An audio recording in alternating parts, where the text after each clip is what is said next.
E aí galera, Crona viajou por diversos universos com a intenção de descobrir o segredo por trás da criação, não hesitando em destruir os lugares por onde passava, porque ficava insatisfeito caso não tivessem as respostas.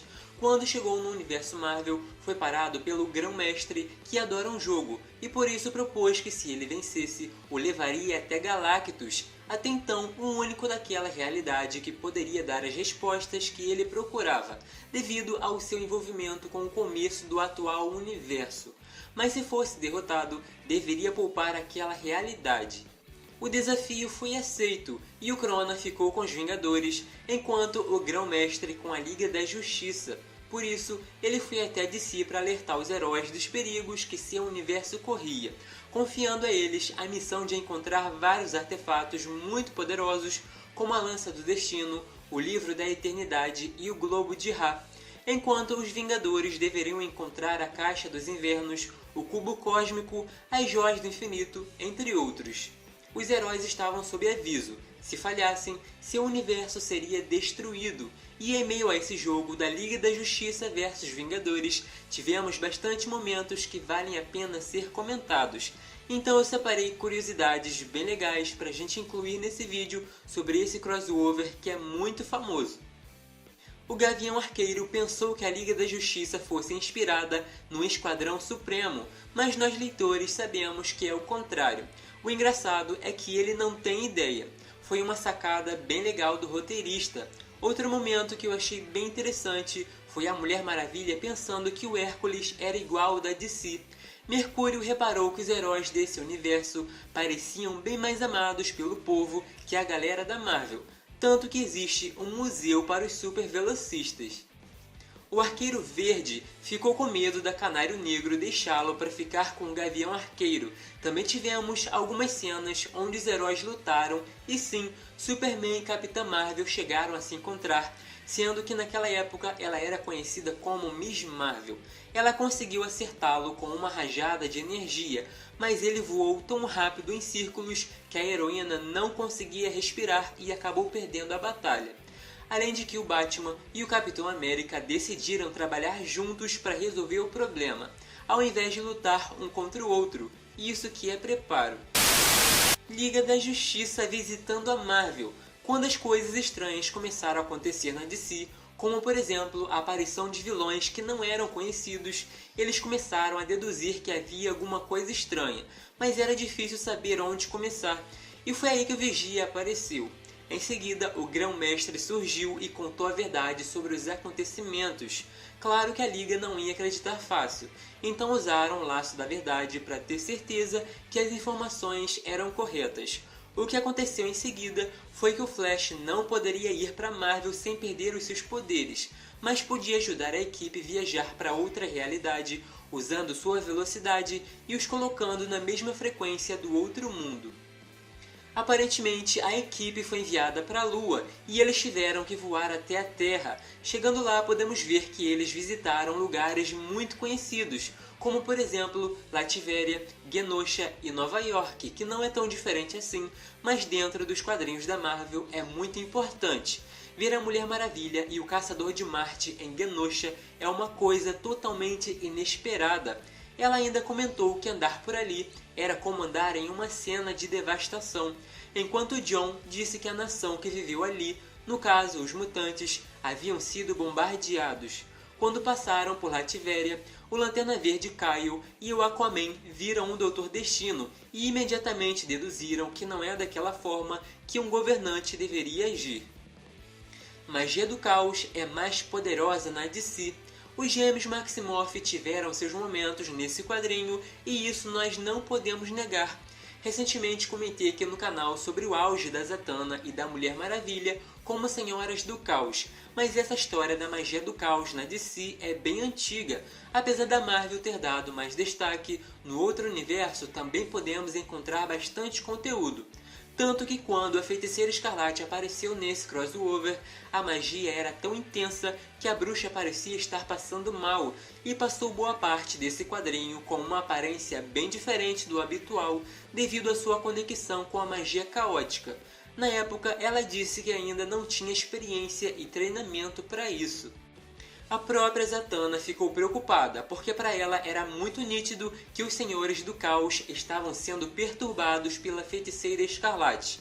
No começo da HQ, tivemos uma cena onde Wanda usou uma explosão de energia para tentar fazer as equipes pararem de lutar, e parece que nem ela mesma estava esperando tamanho poder.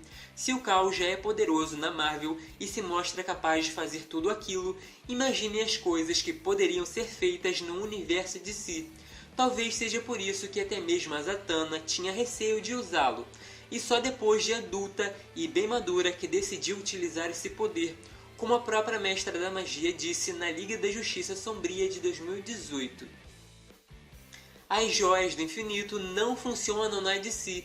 Quando os Vingadores e a Liga da Justiça deram de cara com Darkseid, teve gente ali que ficou tremendo de medo porque já sabia do que ele era capaz, enquanto outros deduziram que o homem era bravo devido à sua aparência e o modo como falava. Gavião Arqueiro até disse que ele parecia pior que o Thanos, mas para ficar ainda pior, ele já apareceu usando a Manopla do Infinito completa. Por décadas, essas joias têm sido muito temidas e cobiçadas, passando de mão em mão e causando muita confusão.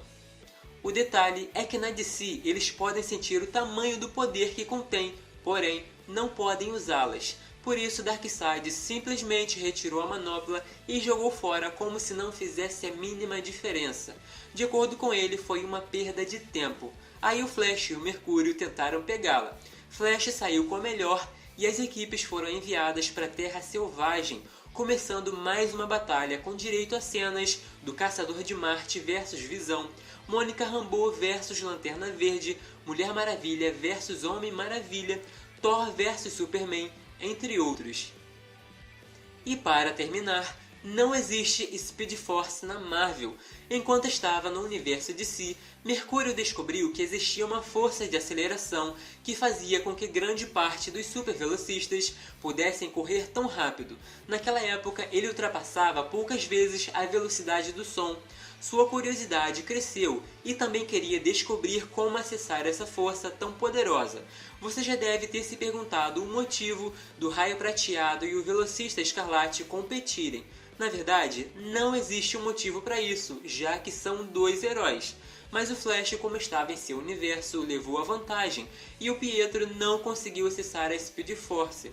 Porém, a coisa mudou completamente porque o Barry foi para Marvel pela primeira vez e descobriu que lá não existia a força de aceleração. E o curioso nessa cena é que ele até tentou ajudar um mutante perseguido por uma multidão. O herói usou um dispositivo que o ajudou a levar essa força para lá. Mais para frente, quando retornou para Marvel, usou novamente o dispositivo semelhante a uma armadura, mas a energia começou a diminuir, e aí que o Mercúrio disse que não era nada pessoal, mas no universo dele não existe essa força que dá poder à família Flash, e por isso acabou levando a vantagem. Certo, sem levar para o lado da competição. Agora que a velocidade da luz é bobeira para o Pietro, as chances dele acessar essa força caso fosse para DC seriam altas, já que outros personagens além da família Flash já conseguiram. Claro que raramente podendo acessar esse poder, mas é um indício de que outro velocista poderoso teria grandes chances. Detalhe é que pouco depois foi mostrado que Pietro e Barry estavam conversando, ou seja, se dão bem, e eu aposto que nesse assunto eles falaram sobre a força de aceleração. Então se você está acostumado a ver coisas relacionadas aos dois, pensando que eles se odeiam, tá aí a resposta. Na verdade, eles se dão bem. Mas e aí galera, o que acharam? Essa HQ tem bastante detalhes que podemos comentar e até enviar para o canal uma outra parte, já que eles começaram lutando e mais ou menos da metade para o fim começaram a trabalhar juntos. Então a próxima parte pode ser mais voltada para o relacionamento deles, já que muitos se dão bem, Diana e Wanda, Pietro e Barry, Thor e o Aquaman, a competição do Gavião Arqueiro com o Arqueiro Verde e tal. Achei bastante interessante como esse quadrinho foi detalhado.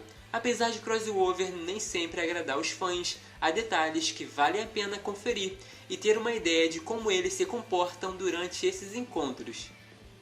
Se gostaram, não esqueçam de deixar aquele like, se inscrever e ativar o sino das notificações para não perder os próximos. Podem deixar suas sugestões, porque estou sempre de olho e assim fica mais fácil saber o tipo de conteúdo que querem por aqui. E para quem quiser me seguir nas redes sociais, é só pesquisar pelo @dinostalgico. Uso o mesmo endereço em todas elas, então é bem fácil me encontrar.